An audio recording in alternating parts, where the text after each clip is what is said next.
Welcome to Elevation Nation with your hosts Sam Panich and Parker Yablon. Elevation Nation is a community focused on bringing together young adults who are elevating themselves and others every day. Each Thursday, we take 15 minutes to talk about what's going on in the real world and touch on all the great things that Elevation Nation is up to.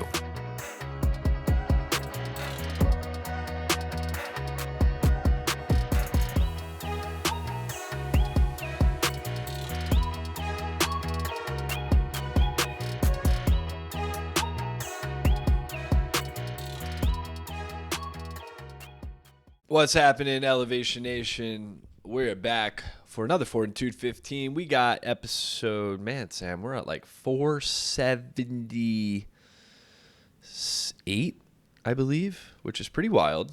Getting on that big 500. Very exciting. But it's May 21st. It is 95 degrees in New York City today. I don't know if it's like that down in D.C., but it just went from like super cold almost to like uber hot. Very much skipped the spring, which is always the case, I feel like. It's a hot one. Summer's here. We're feeling good, man. Life is good. We got a lot of You're momentum. feeling Summer's good. our favorite time. Yeah, Wearing the Wizards shirt. I live in an air-conditioned apartment. Life is great. I can make it at whatever temperature I want. But no, summer's an exciting time for Elevation Nation. But Parker, the topic that you picked for us today is not an exciting time. It's a scary time, in fact. What are we diving into today on Fortitude and 15? I would just call it another time. You know, there's always things that happen in the world, but today I came across an article on Wall Street Journal discussing how America is rebelling against AI. So they dropped this piece called The American Rebellion Against AI. It's gaining steam.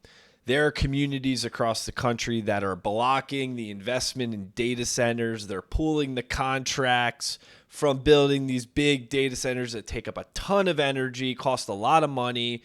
Voters are getting ousted from city councils. People are even getting to the point where they're getting violent with people who are, leading the charge to build AI infrastructure. And these data centers. And what's even crazier, a stat in the article says that about 30% of Democrats think America should accelerate AI as quickly as possible, compared with roughly half of Republicans and 77% of tech founders. So clearly there's a massive gap. The tech founders think we need to go AI. Majority of Americans are like, whoa, this is a lot of money. This is accelerating so fast. And so we've talked a lot about AI on this podcast and through the years, as I think we all should be. Sam, curious. I know you're a little scared of AI, but do you feel this sentiment too? Should we be rebelling against artificial intelligence? Yeah, we should, but we can't. So we're fucked. We should, but we can't, but we're screwed. That's my actual deep thought.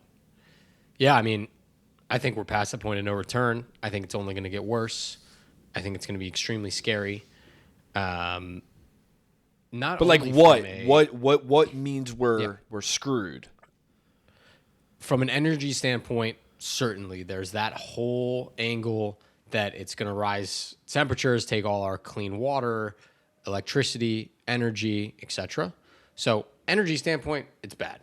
From a work front standpoint, whether it's true or not, we can debate this, Parker, but more and more of the largest employers in the country and across the world are laying off employees, right? Meta's had thousands of people laid off. Facebook, Google, Apple, all these companies are laying off employees. Is it because of AI? Are they disguising it as AI as an excuse to up their share price?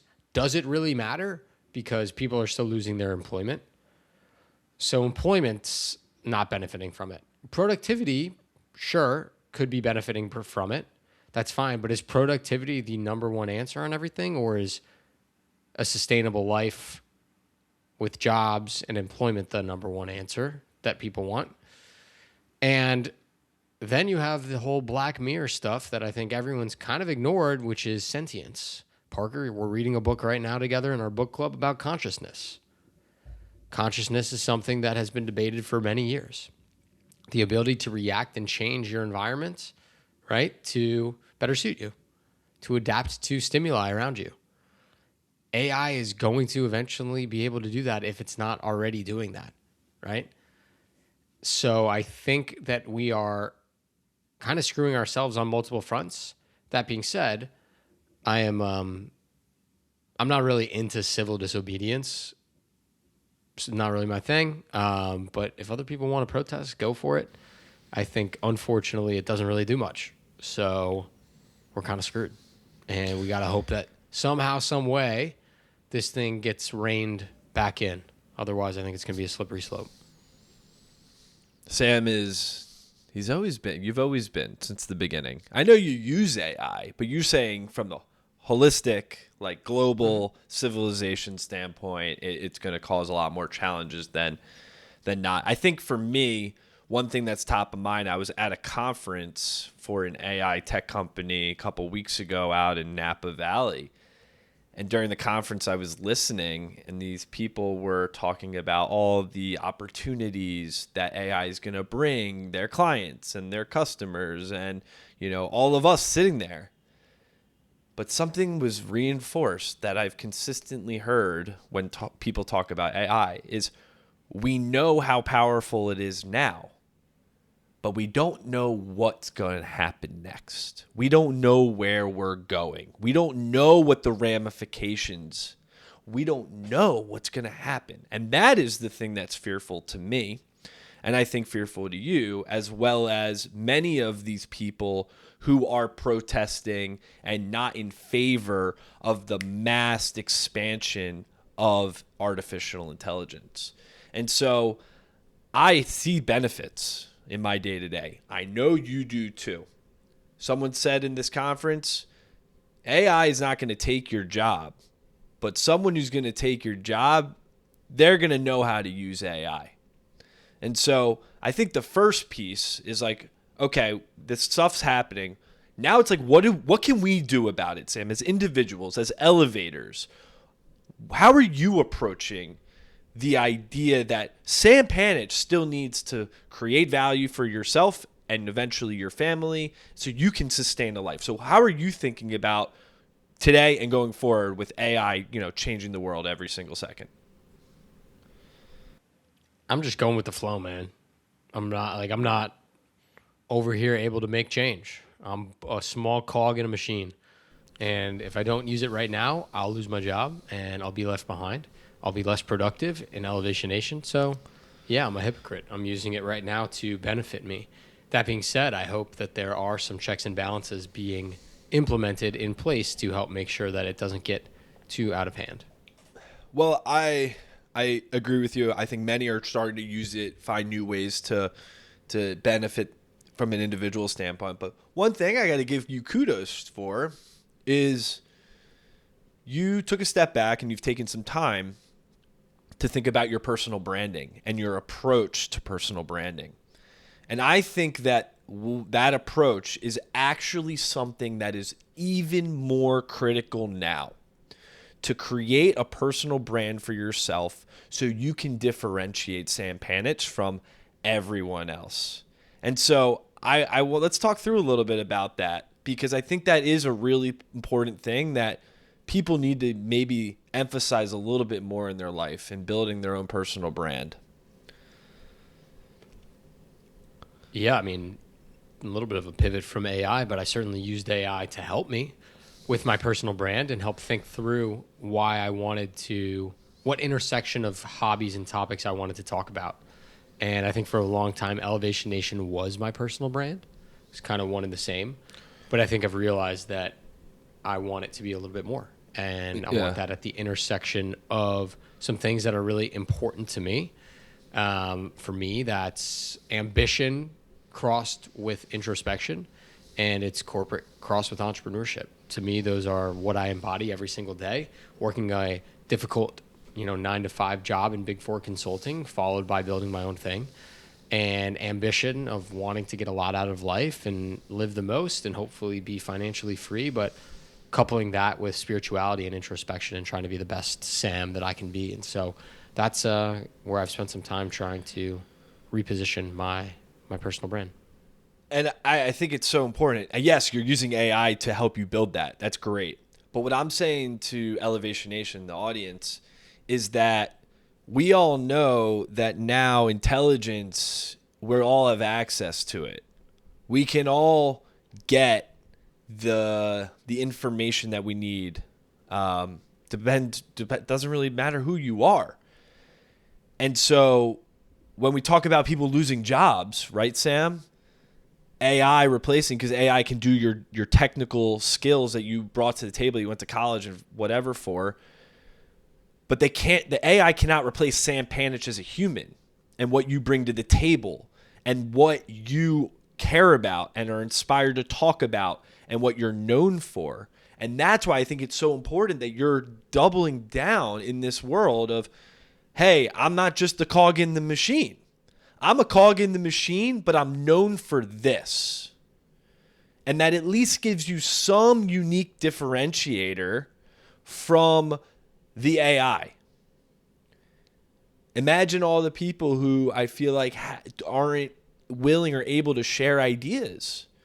And then what is their differentiator? You know what I mean? Well, how about for all the young people growing up in today's day and age that don't really have the ability to be a differentiator and think through what makes them different because they grew up in a world where AI was kind of giving them their opinions the entire time or giving them the answers. I'd be really worried about, kids growing up right now not wrestling with their own personalities of who they are and what they stand for and what they want. That's a good point. And I think AI makes it a lot easier to get the general population's stance on topics, questions, or ideas, but not necessarily have you form your own perspective or opinion. And so that's such a good point. Of course, like you go through life and you live and you do you do things that don't have AI, right? Playing sports or, joining clubs, whatever, right?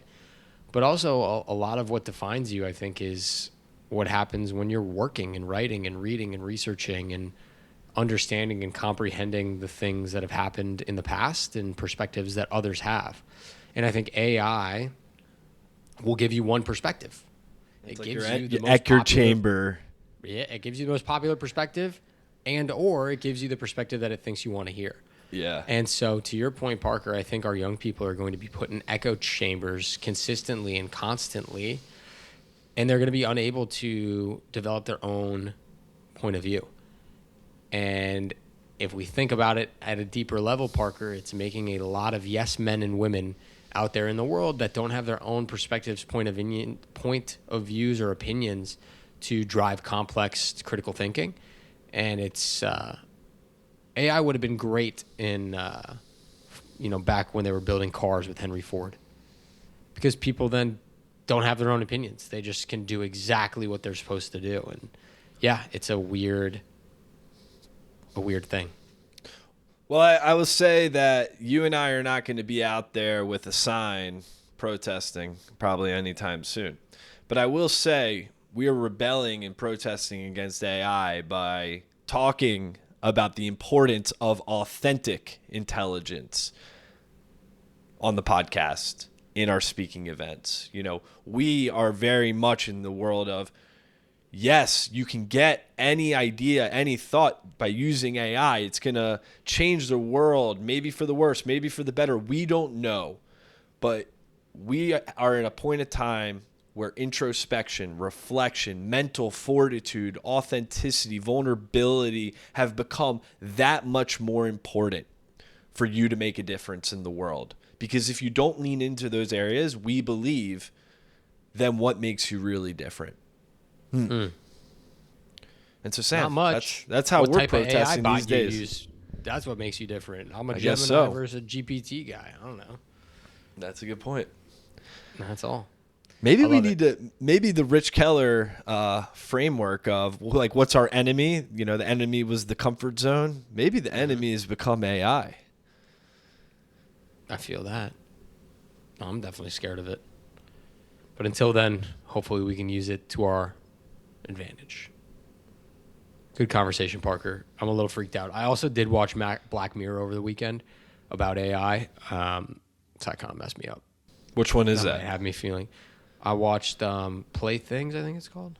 Play test? No, it's the one where it's a computer game and it's like the little Sims characters and he starts to talk to them. It's a new season one. It's Oh, yeah. a really good one. And then they like merge together and they take over like the actual world. Spoiler alert. Jeez, man. God. Sorry, Elevation Nation. We'll put a spoiler alert. If you just go live in the woods with no technology, will it ever come for you? Probably not. Trust me, I've thought about it. Just give me a farm. Yeah. If you get rid Not a of farm, but- technology, who knows? Yeah, I can teach me how to farm. I'm sure. All right, you go. Elevation Nation. Until next week. Peace. Thanks for tuning in to Elevation Nation. If you enjoyed our conversation, hit that subscribe button to get notified when we release a new episode. If you would like to join Elevation Nation or get more information about the nation, please visit our website at www.elevationnation.io. Until next week, Elevation Nation, peace.